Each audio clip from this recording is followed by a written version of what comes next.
Hi, welcome to Marvelous Mysteries, the podcast. I'm Rebecca. And I'm Jaden. And we're going to do some icebreakers, then read our mysteries that we found this week for you guys. Okay, so Isaac came up with these icebreakers today. Okay. So they're kind of interesting. So the first one is, what's your favorite video game, board game, or just game in general, and why? Okay. Video game wise, which is probably a lot of, but I really like, for the GameCube, it's called, like, Paper Mario and the Thousand-Year Door, which I don't know if you've ever seen him play that at all. Mm-hmm. But it's such, like, a good, solid game. Like, I hope they bring it to Switch. So, like, because I don't have a GameCube right now. Well, they have the Paper Mario. But it's not the same one, though. No. I want to, to do the redo same game, just, like, on the cartridge so we can play. I But that's, see. like, my favorite game ever. Like, I love watching, like, even just, like, watching people play it. It's, like, I love it. That would be my answer. Okay. Mine is The Sims. That's right. Yeah. Because, I don't know, I just, like, you can do whatever you want. You can, like, have a family, you can kill someone, you can, like, you can, the other day, I, like, she sent me a picture of her screen the other day saying it's killing time, and she had they're in a 1x1. She locked her Sims in a little box. Yeah, so they die. The other day, I let my, it's so dark, but if you play The Sims, you understand, but, like, so you have a baby, and I had a boy, and I only wanted the family to have one girl. I just wanted to have one girl kid. Okay. And you can't kill a baby, but you can get it taken away from you. Oh my god. So I let my baby, like, get taken away from me because I didn't want the boy. I wanted a girl. So then the next time I had a girl, and she's doing really well. What if you have a boy in real life? What will you do? I won't. No, just kidding. No, I'd be fine if it was in real life, but I'm trying to make my Sims have a specific type of family.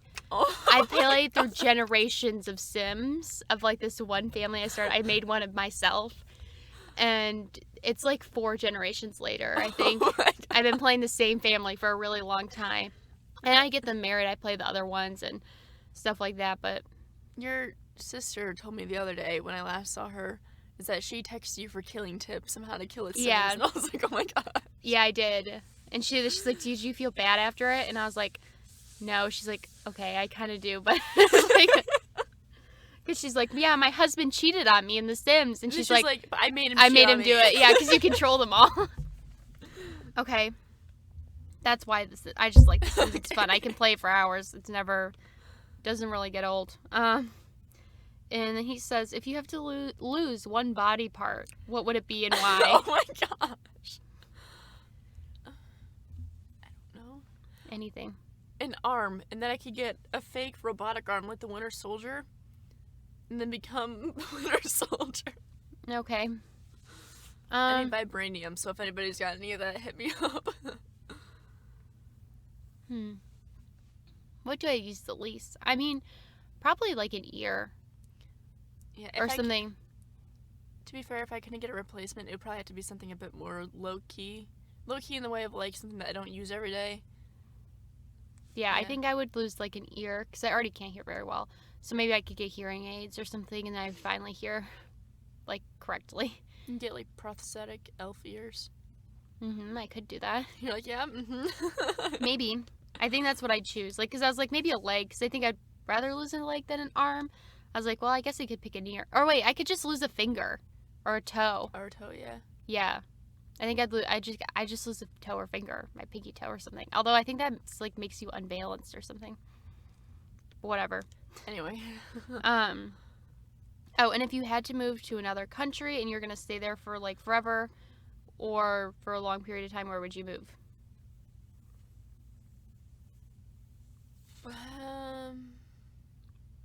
I've always liked Ireland.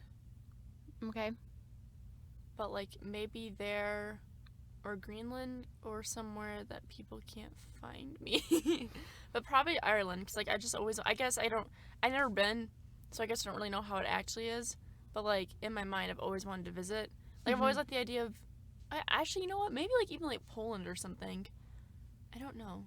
I would move to the Italian countryside. I would move to Italy or something. Yeah, maybe even there. Maybe up to the 2. Because it's pretty, and I would move to, like, I went to, like, Bellagio and Lake Como, which is where George Clooney lives, or whatever, and that's very pretty. It's, like, on a lake. I'd move there, And yeah, so like I would live next to George Clooney. Like, I'm not even like obsessed with George Clooney or like I don't like care about it. He's fine. Like I like him, I guess. Like whatever. I don't have much feelings towards him, but like I would move to somewhere pretty like that, and probably Europe, because in Europe it's like everywhere's like really close, and I can go to a bunch of different countries, and I like it. And I think in Europe too. I guess I might be wrong. Like I don't know if Italy's like this, but I know like other countries do not work as much as Americans do. Yeah. And I'm not someone that was born to be a worker. Oh my gosh. Yeah. No, well, like they have like some countries, like I know in France, there's like, I keep hitting the mic. There's like 2 weeks or something. I could be remembering this wrong. I learned it in French class like years ago, but like everyone is on vacation for like several weeks in the summer, plus your additional like vacation time. Where's Greece again? That's near like the Mediterranean. Yeah, because I've always wanted to like even like go there, or Italy, like you said. Yeah, I wanted to go to Italy or Greece.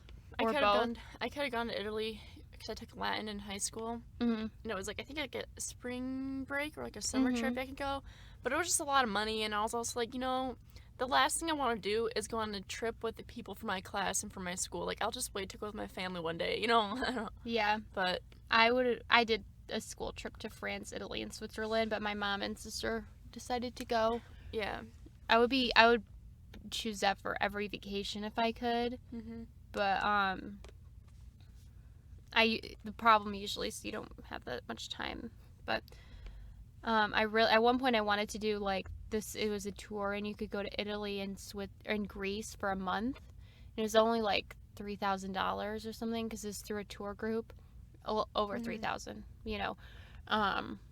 My mom was like, you should do it, but then I got a job and I could never take off that much time, even with a part-time thing. So, but yeah, that's where I would live, in Italy and in the countryside or something. Yeah, it had to be in like a really cute house, or I'd live in like a little like apartment villa in like. I'd want like a little cottage or something. Yeah, I would live in a cottage in the middle of nowhere. I'd live in like the city where I can like walk to go to the cafes and stuff. I would like that too. Or like a little town. I can recreate the Beauty and the Beast scene of her walking through the town. Yeah. Yeah, I would live in a little, like, I like small towns or little me too. Villages, whatever that would be called. Honestly, I like big cities too sometimes.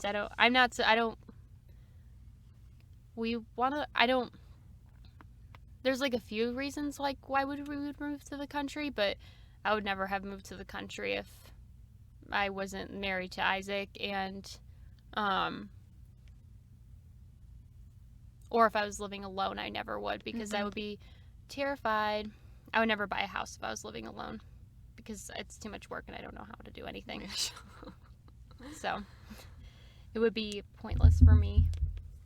I don't know. If we go to Ireland, we can visit your plot of land. Yeah, I am a lord. We're lords and lady of Ireland. My mom got it for me. We're gonna go to Ireland for like one vacation, but I think we're going to Italy now because it's like my like reward vacation for like finishing school and stuff. So I was gonna go to Ireland, but now I think I'm going to Italy. I think we're gonna go to. It depends on if we can leave the country, but I'll just wait. But I think we'll probably go to Pompeii.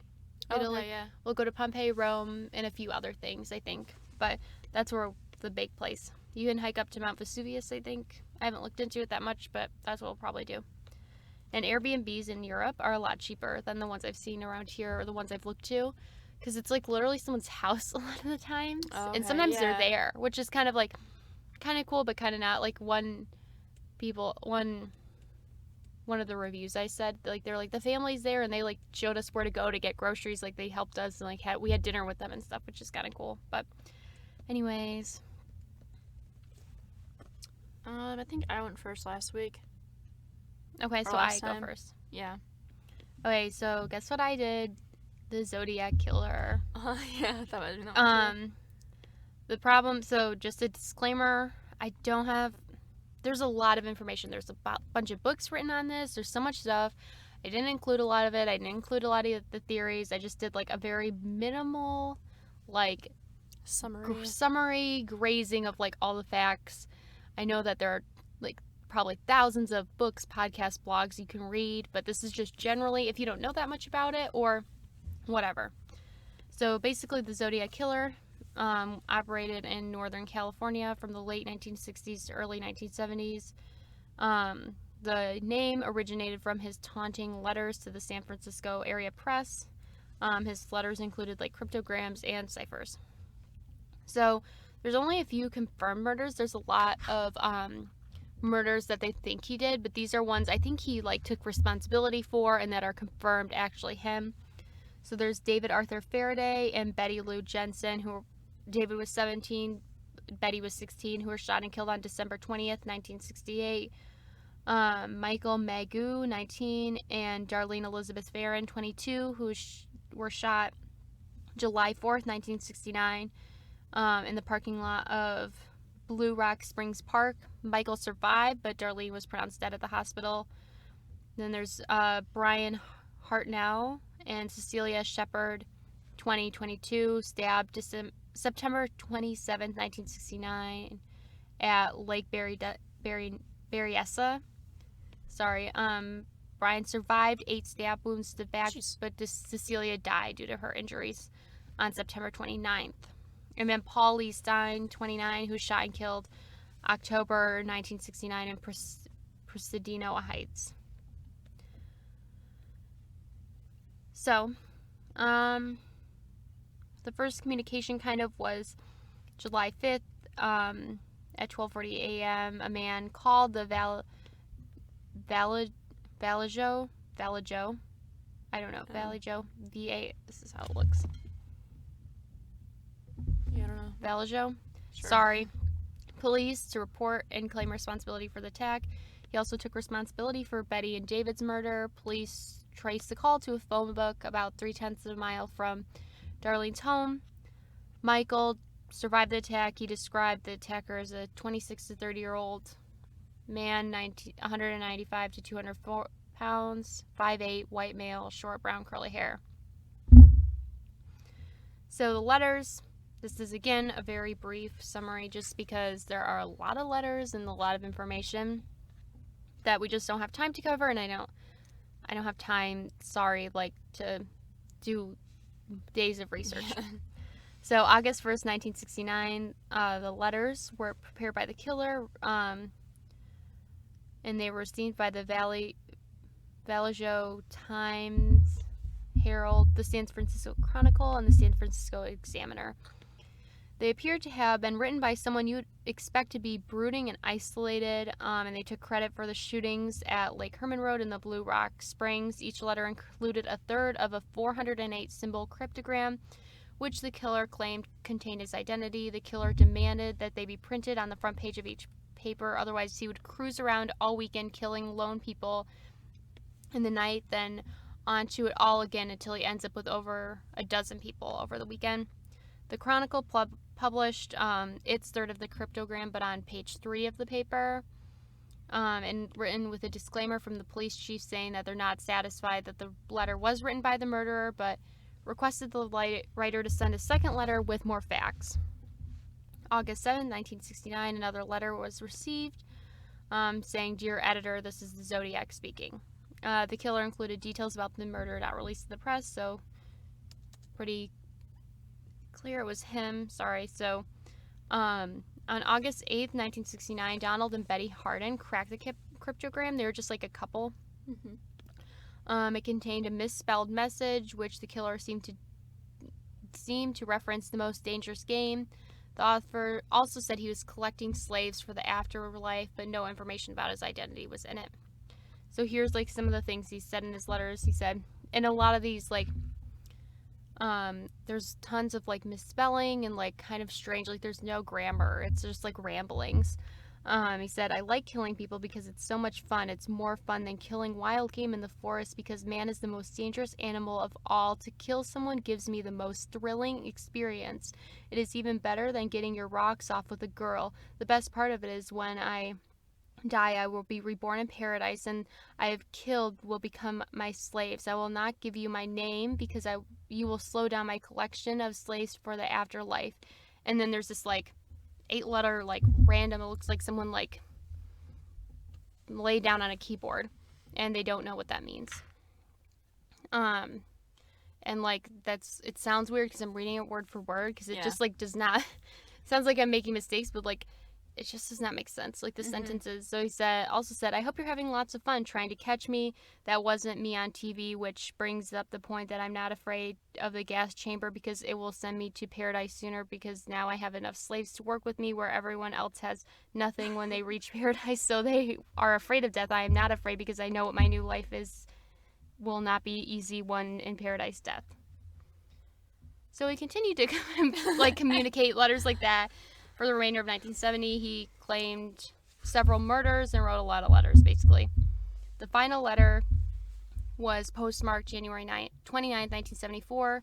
He praised The Exorcist as the best satire, sorry, I cannot say that, like comedy that he's ever seen. He said satirical?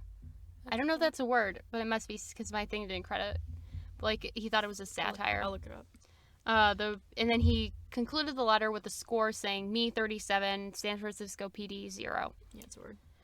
Well, that was a hard word to say. So they basically, like, he wrote a lot of letters that were just ramblings. There was, like, several people they considered. I didn't include that because it's, like, they never came of anything.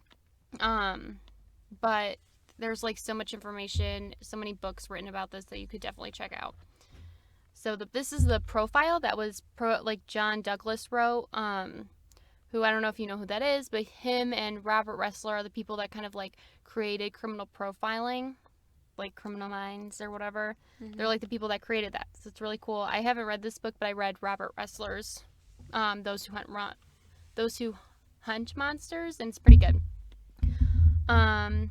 So he profiled a narcissistic, paranoid, social misfit and loner who is mainly driven by the need for attention, power, and most of all, credibility. He felt the urge to prove his intellectual superiority in order to compensate for his own feelings of inferiority and inadequacy. He also had self-conscious compulsiveness, meaning he was obsessed with others underestimating him and unappreciating his skills. Being also convinced that society had wronged him, he likely spent a majority of his life with his mother, who he had a difficult relationship with, and was probably not successful with women. Which I personally love stuff like criminal profiling stuff. That's why I like this book, because it's like, it's just using psychology or like the facts of like the thing to try to understand their motives, which I like. I think it's interesting. He said he could have spent time in the military. If he did, probably Air Force or Navy, where he was trained in codes. And if he was in the military, he could have been discharged for medical reasons or no reasons given because he couldn't cut out the structured discipline environment long term. He was likely familiar with weapons because he was able to stab and use a gun. He might have had a private work area where he kept all his materials he needed. And he probably complained to other people about law enforcement demonstrating incapacity in the Zodiac cases. It was deemed that the Zodiac was trying to sophisticate himself, and the most probable cause of his sudden stop and killings is his fear of luck running out, but it's also possible that he committed suicide, which I don't think I've ever heard that before, but it was like another criminal psychologist or criminologist concluded that the Zodiac suffered from severe depression, that he was eventually going to commit suicide. That's what his theory was. Another person theorized that by sending letters, leaving messages on the scenes, the killer was dealing with a process of identity negotiation. Due to his feelings of inadequacy, he wasn't capable of having an accepted identity and suffered from recurring crises trying to recompose his fragmented Let me try that again. Due to his feelings of inadequacy, he wasn't capable of having an accepted identity and suffered from reoccurring crises trying to recompose his fragmented identity in the guise of self-styled, self-named killer. So he's trying to make himself into something. Some people say he was a sexual sadist who killed as a substitute for sex.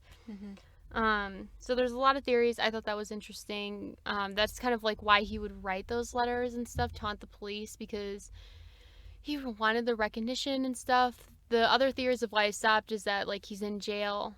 He went to prison for an unrelated crime. And then there's the other theory that he just passed away. Maybe he died from not committing suicide. So I put something about Ted Cruz, about how he's Zodiac Killer in there. Gosh. Because I just have to say it.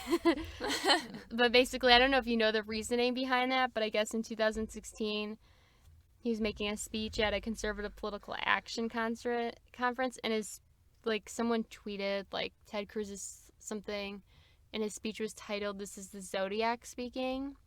And people are just like, he just gives me, like, basically a creepy vibe. And, like, I guess, like, you could say he kind of looks like the picture. Like, I mean, not a ton, but he, like, kind of could, you know, if you wanted him to, I guess. You squint real hard. Yeah, and, yeah, so then it's just a meme now. Like, because he was born, like, 2 years after the Zodiac Killer, like, started or something like that. So that's why I think it's funny, but that's why it's a meme. Anyways, back to the real thing. So in 2004, the case was marked inactive, citing caseload pressure and resource demands, but then they reopened it in March of 2007. In May of 2018, the police department announced that they were going to collect the killer's DNA from the stamps he used, like, because he licked them likely. And they were hoping that it would be a similar fashion to, like, the Golden State Killer, which I don't know if you know about that, but they caught him because, like, one of his relatives sent their DNA for, like, an ancestry thing. And since when you do that, I think, like, you're kind of agreeing to give up your DNA, and they got a partial match from the Golden State Killers thing. So that's how they found that guy. Even though he was, like, it was, like, years later. He was very old, and now he's, like, really old, you know? Yeah. Which is kind of cool. But as of, like, now, no results have been reported. So either the stamps did not have his DNA, or it just didn't work, or he doesn't, like, there's no matches or whatever to him. Yeah. They can't say it. He knows how to cover his tracks. Yeah, or people are like, we see it's Ted Cruz. We can't do this. We can't add him like that. Anyways, but yeah, it's interesting. You should, if you want to learn more, you should really read, like, some books or dive into a lot more. There's so much more information, but there's just not that much time on this podcast or in my life for me to do, like, a really in-depth thing. I think one of the podcasts I listened to, it's called, like, Serial Killers or something. They did something on it, and I think they did, like, a 2 or 3 part, and each one was, like, 40 minutes, you know, because there's just so much information. Yeah. But anyways, that's mine. That's all I have.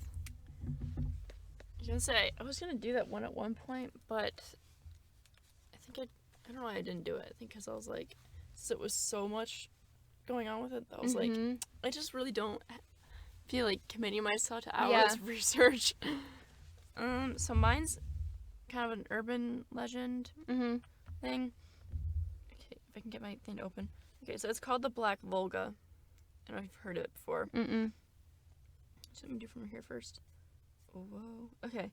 So the Black Volga is an urban legend widespread in Poland, Hungary, Russia, Belarus, Ukraine, Greece, and Mongolia. Mainly in the 1960s and 1970s.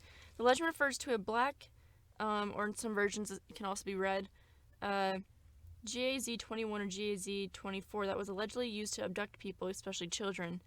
According to different versions, it was driven by priests, nuns, Jews, communist secret police, Russian mafia, vampires, Satanists, or Satan himself. Shoot. Dang. Satan's like, I gotta get out. I gotta get out some more. Yeah. The car is described as having white wheel rims, white curtains, or other white elements.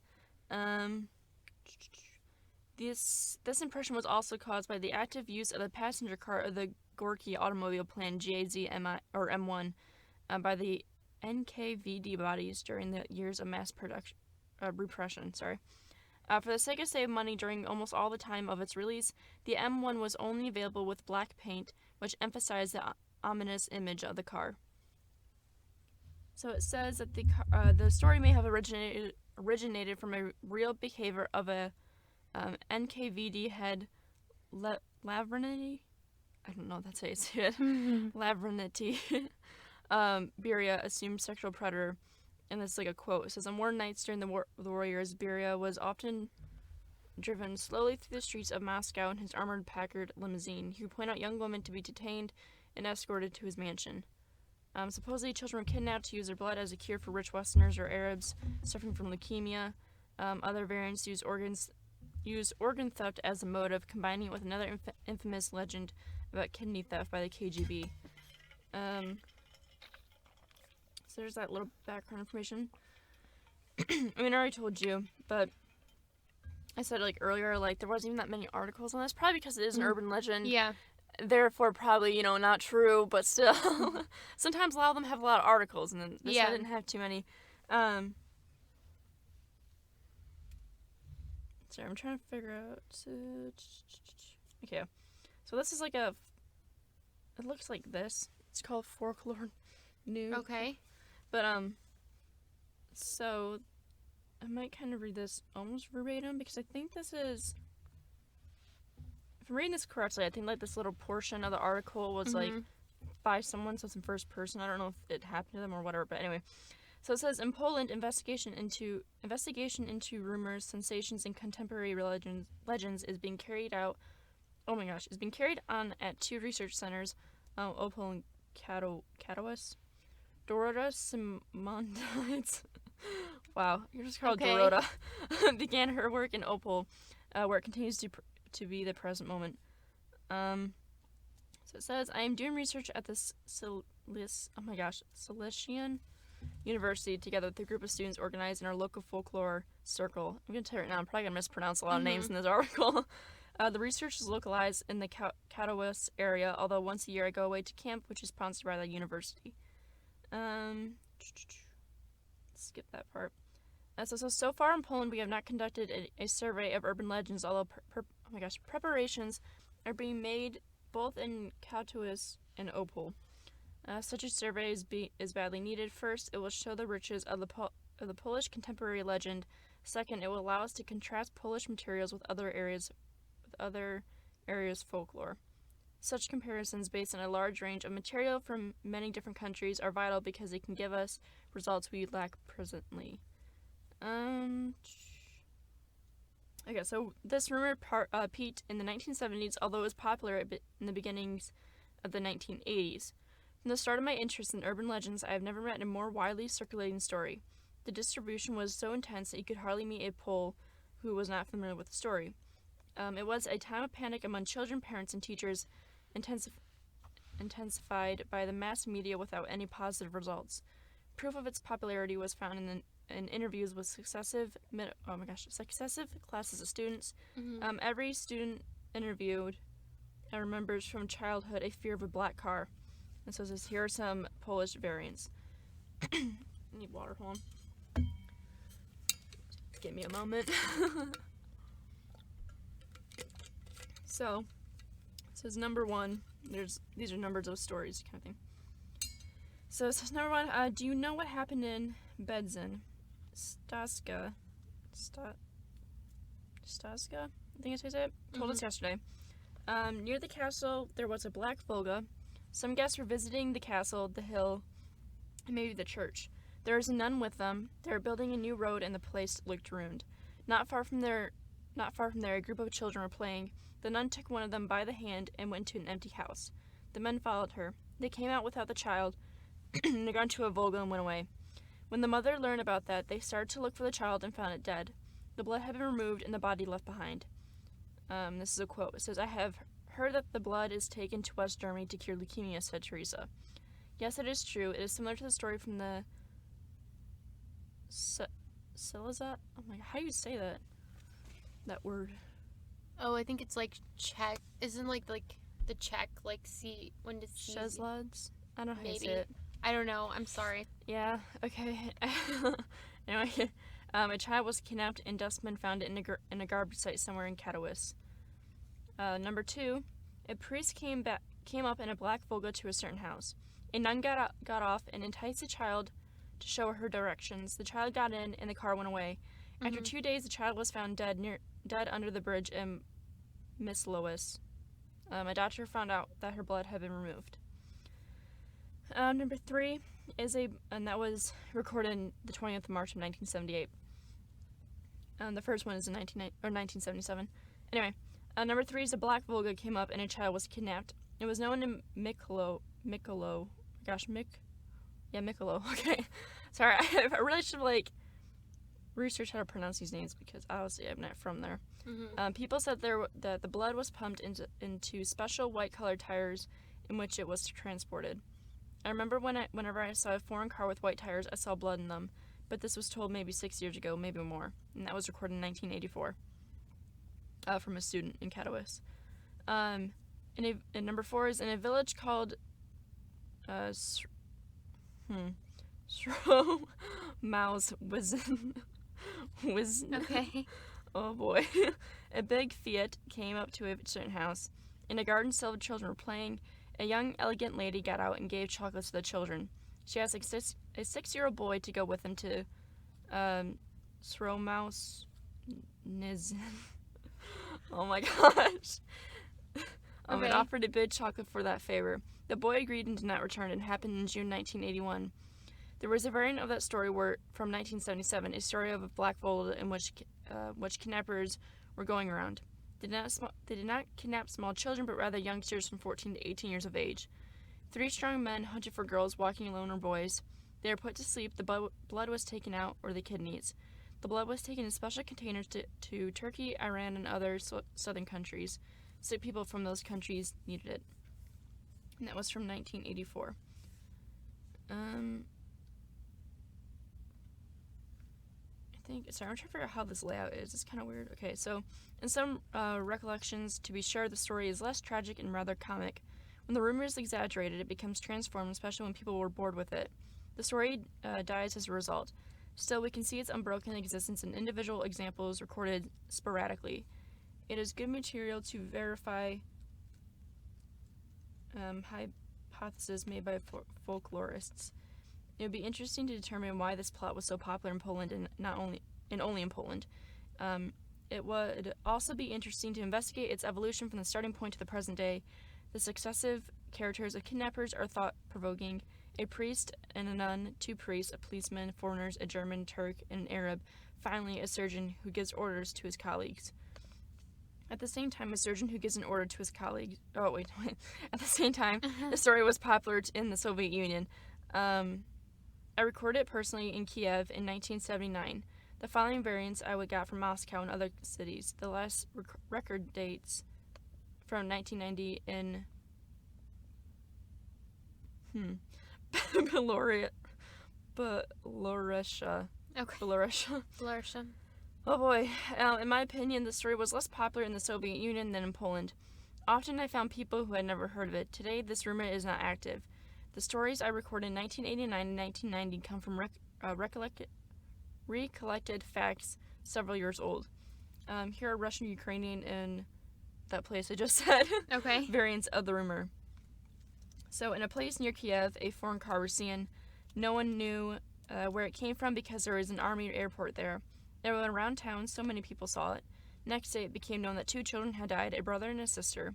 They searched for them, but no one could find them. They were found dead in the forest by an army man, and that was in May of 1979 in Kiev.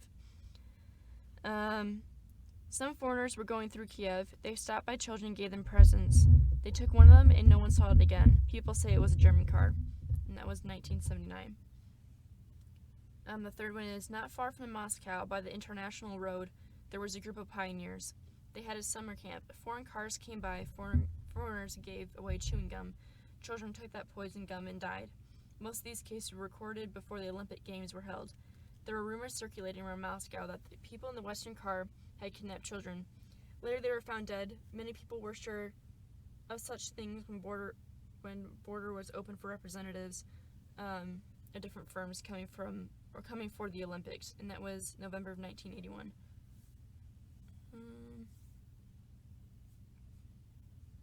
Where was I? Shoot. Oh, here we go. Number 4 is, I know about such cases. A series of such cases have been recorded. A group of men were hired by a well-known surgeon. They were his colleagues. He gave them orders and they went away, kidnapped children, and took away different organs, especially livers, spleens, and kidneys. and children who were murdered were found in different places until 2 of the collaborators were caught and the whole thing was finished. It was 1989. Number 5 is I remember one of these stories because I was shocked by it. I'm very sensitive to macabre, is that how you say it? And it was a terrifying story. A couple had 2 children. They were on holiday. A sister and a brother went far away from their parents. A couple of nice-looking people came up. They gave them chocolates, took them by the hand, and carried them away. The children disappeared. They were found dead in a place 100 kilometers away from with their eyes plucked out. A gang of hired murderers was at large, who took children to their car and carried them away into a lonely place. They killed the children, plucked out their eyes, and took their pupils. I heard it 6 years ago. In the end, the murderers were caught. It was written up. I thought there would be a big trial, but they worked for a well-known oculist, and the whole thing was hushed up. Nothing came of it. That was 1989. And the last one is many stories I heard from villagers and from the people of Minsk. They told them mainly in 1980. Later, they returned to the topic from time to time. One of these stories was said to have happened in the place where I was born. A boy was walking along the road. A car was going by and passengers asked him the way. They asked him to get in and show them the way. He got in and they went away. Later, he was found in the woods without kidneys. He had been put to sleep by chloroform and they had cut out his kidneys. When he awoke, they were gone. He was immediately taken to Moscow Hospital by air. He survived because he was very strong. He gave all the details of the kidnapping, what the people looked like. There was a special gang of people who delivered different body organs to hospitals. And that was July 1990 in Minsk. So in surveying contemporary folklorists, I have not found a paper describing a story like this. I would like to ask folklorists from different countries for references and comments on the story. Does it occur in your country? I would like to know how many different... Okay, that's it. So, that's kind of the end of it. Okay. So there wasn't really too much on it. Like I said, it just sounds like a lot of it was, like people saying what happened or their own accounts. Yeah, but, like, they couldn't really prove anything that way. Right. Like, they could, like, it may not have been connected to, like, a Black Volga thing, you know? Some Yeah, of it it's was just very... sort of whatever. Okay. Elaborate or whatever. Okay. But yeah, that's kind of it. Sounds so, good. See a Black Volga. Run Steer away. clear. Yeah. Okay, well, that's all we have. You can subscribe, comment, like, whatever you're on, rate it if you want.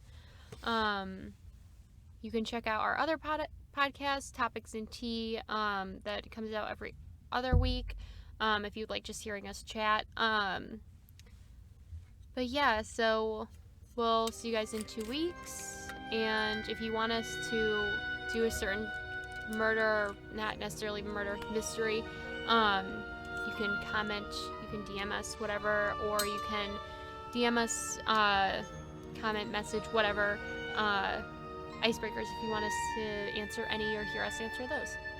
So, We'll see you in 2 2 weeks. weeks. Bye.